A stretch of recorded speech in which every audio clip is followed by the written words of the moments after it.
bago pa ka diri nga channel, i-subscribe. I will invite It's a revolution. Can you see it?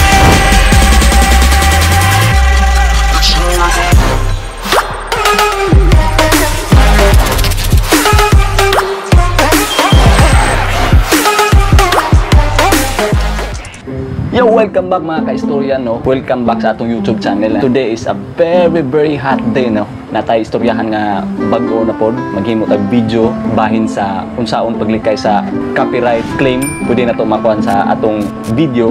Inig-upload na to sa YouTube. Before na to nasugdan, disclaimer mga ka-istorya, no? Kini ang tulo ka pamagi is based on my experience, no? So, mo to mga ka-istorya, no? As you can see, nakasando karon kay sobrang init gato diri atong lugar na. And nagkaloko karon kay ang taas na 10 comment. Oh yeah, o patakatong barbershop. Tudlon mo na kung saon paglikay sa copyright claim nga pwede na to makuha sa atong video inig-upload na to sa YouTube, di ba? So, first ang list is ang i-upload nimo ang video, i-private sa nimo. So, once nga publish ato, naka-private to, ang makikita lang is ikaw. So, dili makita sa viewers nimo nga ug naa man gani copyright claim nga music, dili pa sila kaybaw nga napay something wrong sa imong video, di ba? Pwede pa nimo ma-edit and then re-upload. So, para makaybaw ka kung saan to, tagan ka na og demo. Daya na to sa atong laptop and then nga to sa YouTube, ato ka sa YouTube then ato ka sa imong kaning icon which is this yung channel and nga to ka sa imong channel and then once nga to na ka sa channel, i-click lang ning upload video kana.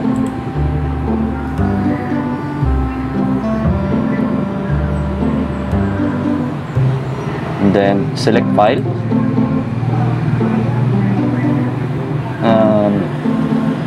Pasensya no ay murag hina atong internet karon. Taon sana ni. Di naman sila hapit mo hatagog internet parang hinadyan ka do. So natay sa mga sample rin nga video, try na to ni sila pork barbecue. Pero for example purposes lang niya. Demo lang ni kung saan nindo pag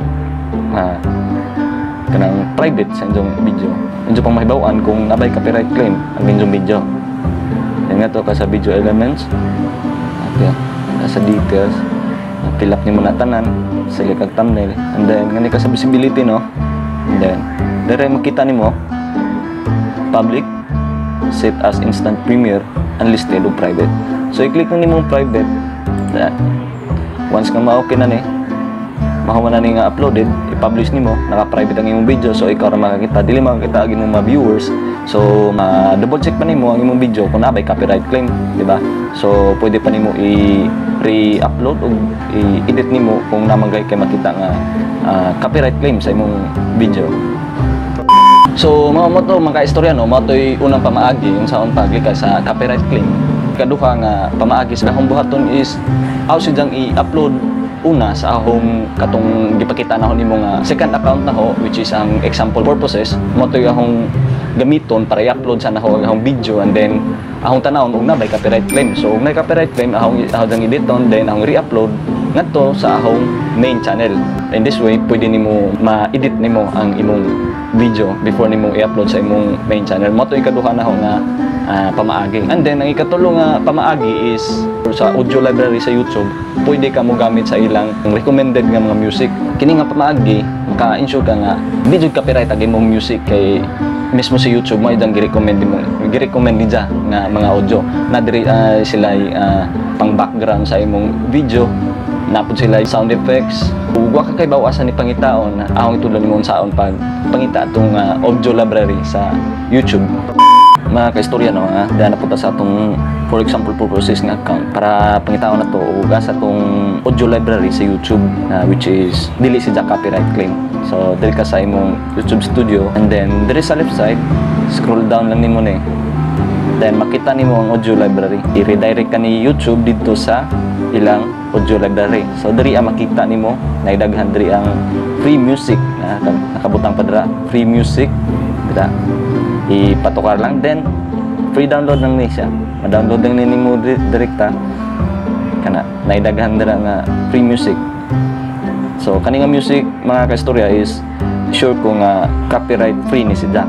inig-upload nimo sa YouTube kay na-try na po yan ho. So dahil sila daghang sound effects nila, pwede ninyo pan-download na mga kastorya, no? Copyright free po ni sila. So mo to atong topic karon mga kaistorya karong adlawan, no mo to'y tulo ka pamagyon sa paglikay sa copyright claim nga pwede na to makuha sa YouTube, inig-upload na to sa video. So i-recap na lang nato, no. Ang first is ang pag-upload sa imong video nga naka-private before makita sa atong viewers, ma-detect na nimo kung naabay copyright claim nga atong video, and then pwede nimo edit and then re-upload na to sa atong channel. Ang ikaduha is ang paggama o Google account, which is para testing account lang na to para makita na to og naabay copyright claim nga nakuha gatong video. Ang ikatulo is ang paggamit sa audio library sa YouTube nga 100% free copyright claim nga makuha sa YouTube. So mo to atong topic karon mga kaistorya karong adlawan. So thank you for watching sa atong topic karon, and hopefully nga namoy na katunan sa atong video karon.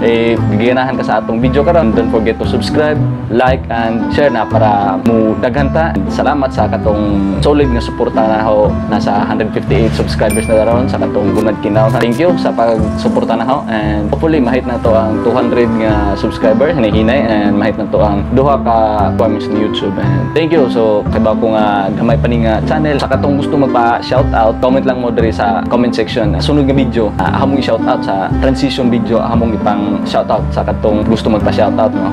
And thank you sa suporta, and see you sa next video. Peace out.